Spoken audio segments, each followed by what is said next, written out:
Hi, my name's Josh. Welcome back to the library at Hermit Street, where we missed last week because we had a bomb cyclone here. It got down to negative 23 degrees Fahrenheit, and my pipes froze, so I could not shower, and my hair looked atrocious for shooting a video. I eventually got my pipes unthawed or unfrozen by thawing them myself through an elaborate means of like propping a space heater up on a little cabinet and then like propping it against a backboard of something and then pointing it at the section of pipe that I was pretty sure had frozen. It was all very Rube Goldberg. But now I have running water again after 2 days of not. And I'm not a camper. I don't enjoy uh, roughing it if I can help it. So it was an unfun time. But this week things are thawed, and I'm back to talk about some books in my extensive and ever growing personal library. So this week I have one book that I just read and want to talk about, and then two that have nothing to do with that first book, but kind of buttress each other thematically. So for the first book, so I just as a stress purchase after last week, I bought Satomu Nihei's Tower Dungeon volumes 1, 2, and 3. You can see 2 and 3 over my shoulder there. And what this is, Nihei is the artist on. You might know him from. I think it's pronounced Blam, but it's spelled Blame with an exclamation point, which is like a sci-fi dungeon crawling thing in itself. And then Knights of Sidonia, which I think was like an early Amazon anime at one point. Um, which is like this sprawling space opera sci-fi thing. I haven't read all of it. I haven't read all of either of his previous works. Um, but Knights of Sidonia has if it's the series I'm thinking of, it has one of the most harrowing bits of sci-fi horror I've ever seen, which is just that you've got a bunch of people on a ship, like a big colony spaceship that has to make a hard course correction, and the people living on the interior of the ship just get thrown around like cargo, except we're talking about spaces the size of cities. So the physics is not good for the human body when that happens. Uh, that's a grim note, though. That's not what we're talking about. We're talking about a different kind of grimness, which is Tower Dungeon. So, obviously, I'm only one volume in.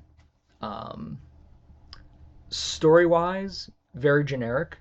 A princess gets kidnapped by a necromancer.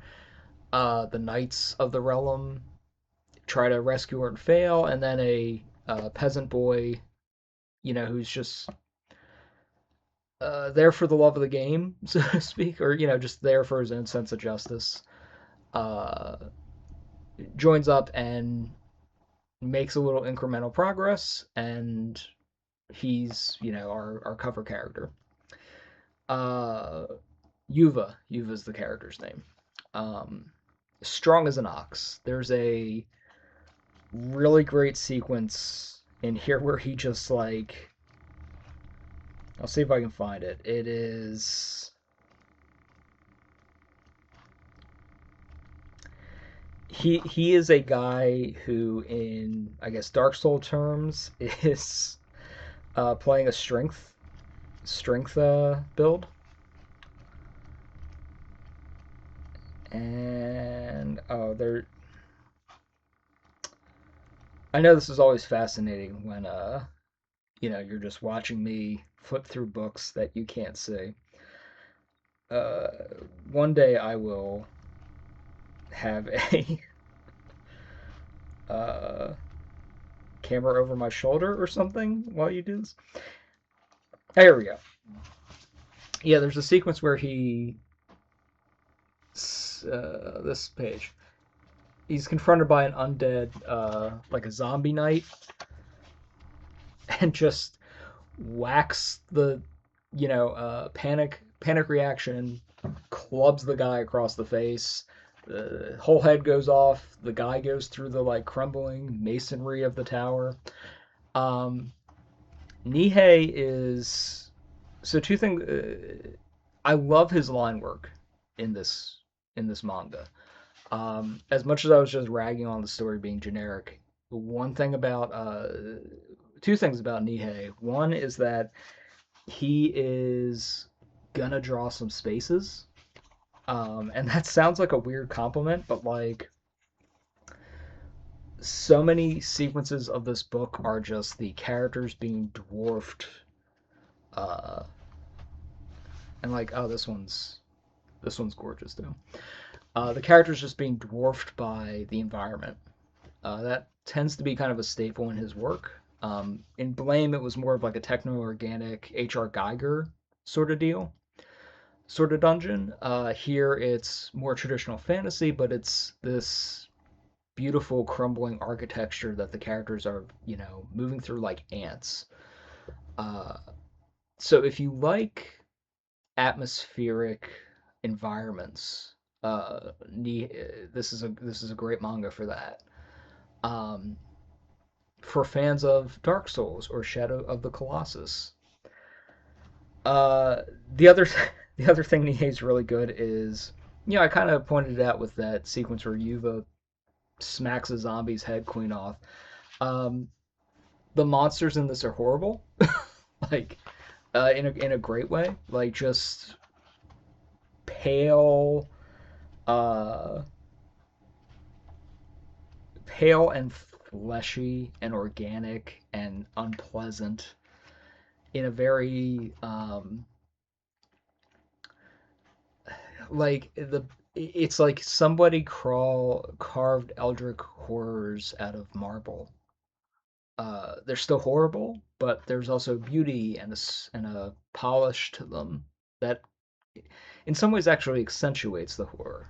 um, so yeah, I'm not hooked on the story, but I've already bought the next two volumes. I think the fourth one's coming, and the fifth's not out yet. Um, I'm gonna keep reading it just for the art. It's one of those, and maybe the story will pick up, but like for the most part, I'm just really enjoying that. Like it's not quite Linclair line work. But he's got that very delicate line that like his when his pen comes up off the page mid line, it accentuates the delicateness of the art instead of just being like, oh, he forgot to ink that spot. Um, and like, I'm not usually a fan of gray tones, uh, but like his use of screen tones is also just masterfully done to show lighting and um, atmosphere. This looks like the this whole manga looks like almost like a packing comic to a great 70s or 80s Japanese role playing computer game or video game that you hadn't heard of before some YouTuber talked about it. Um, like it's it's hard to describe. There's a certain quality to like the way he draws stonework is just like, oh, this looks like the cooler art you would get in a Japanese copy of like a Final Fantasy game, or like the Japanese editions of D&D. Um, so yeah, Tower Dungeon, uh, Satomu Nihei, can't recommend it. Recommend it as much as I was ragging on the story. The second two books.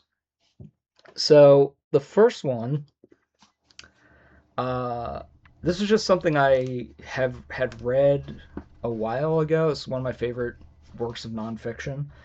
Uh, By the Sword by Richard Cohen. And it's a history, like it says, it's a history of gladiators, musketeers, samurai, swashbucklers, and Olympic champions.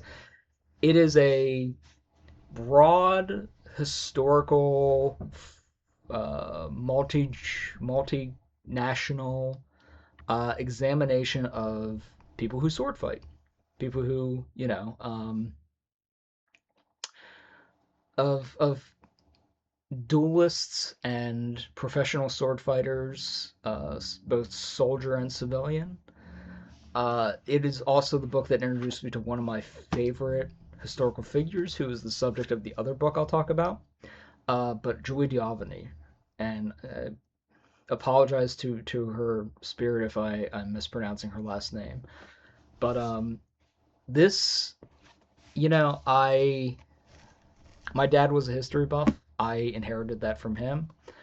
Uh, I There's a lot of things I love about history and design and examinations of, like, in a way this is anthropology too. It's just an examination of, like, how do different cultures relate to and I'm trying not relate against, but a running theme in the book is that dueling is socially acceptable until it's not, and how does that cultural uh, how does that societal acceptance of it change, and why? Um, and how do different societies codify, like, well, these two guys have a problem with each other, so they're gonna go out in a field and stab or slash each other with actual blades, and yeah, we're not gonna arrest one of them unless we are. So yeah, it is. Uh, it's an interesting book beyond just cool stories of sword fights. Uh, I myself, was drawn to it because I was like, oh, as much as I'm a history buff, and this is where I was going with that previous point. As much as I'm a history buff, and there is a myriad of things I appreciate about history and um, the way a lot of history and a lot of design and anthropology is just how do we interact with the world. um, and I find all that fascinating. Maybe next week I'll talk about my absolute favorite work of nonfiction, which is kind of the the genesis of my interest in urban design. But anyway, all of which is to say, I appreciate all that on a mature level, and I'm also someone who was like, oh, I want to read about cool sword fights. Um, there was a part of me that is the little kid in the museum gift shop being like, where are the books about knights and samurai and cool stuff? Um, so speaking as that multitude of interests, By the Sword is fantastic. And like I said, By the Sword introduced me to one of my absolute favorite historical figures. Real person. Hard to believe she was a real person with everything she got up to, but real person nonetheless. Um, Joy Albany. And again, I apologize if I'm mispronouncing where she's from, but she's also the subject of, this is a fictionalized account, Goddess by Kelly Gardinier. Uh, so Julie operated in like the 1600s, late 1600s, 1686-ish, in France, Versailles. She was so she started off as like the daughter of a professional sword instructor. Um, and then she was her father her father taught her to I think her father taught her to ride a horse and sword fight a little bit, and then she fell in love with another instructor who continued her education and ran off with him. She became a professional duelist, uh, like such a master with the sword that she would put on expeditions. God, uh, expos, uh, not is it exposition? I'm porky pigging it. She would show off her sword skills in kind of staged matches. Um, I've lost my train of thought. She became a professional sword fighter for show and for realsies. An opera singer. She stabbed a man in a duel and then nursed him back to health, and they became lovers. She burned down a nunnery, a convent nunnery, like I'm a Shakespeare character.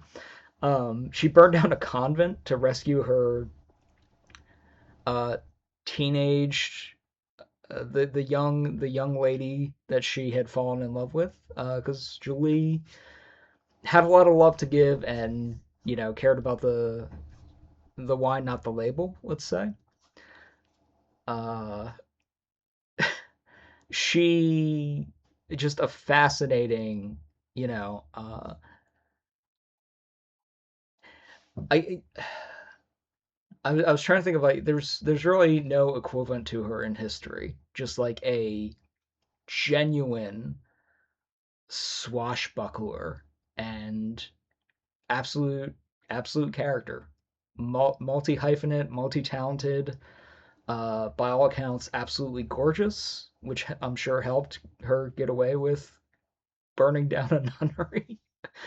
Um, but yeah, Julie Albany, just to read about her in any depth is to fall in love with her. Um, Especially if you had picked up a book about I want to learn about cool sword fights. She is the patron goddess of being an interesting swords person. Um, being a master of the blade and having an interesting, very interesting life because of it. So I think that concludes this week's episode. Just me mooning over uh, a lady from the 1600s.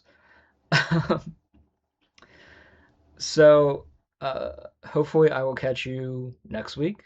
Thank you as always for stopping by and watching me ramble and forget words of my native language. Uh, but yeah, we'll say we'll say I was talking about the sword stuff because it's Winter Olympics. Yeah, sure, why not? But anyway, I will see you next week's episode, or next episode in any case. And thank you. And stay safe, stay warm, read a book.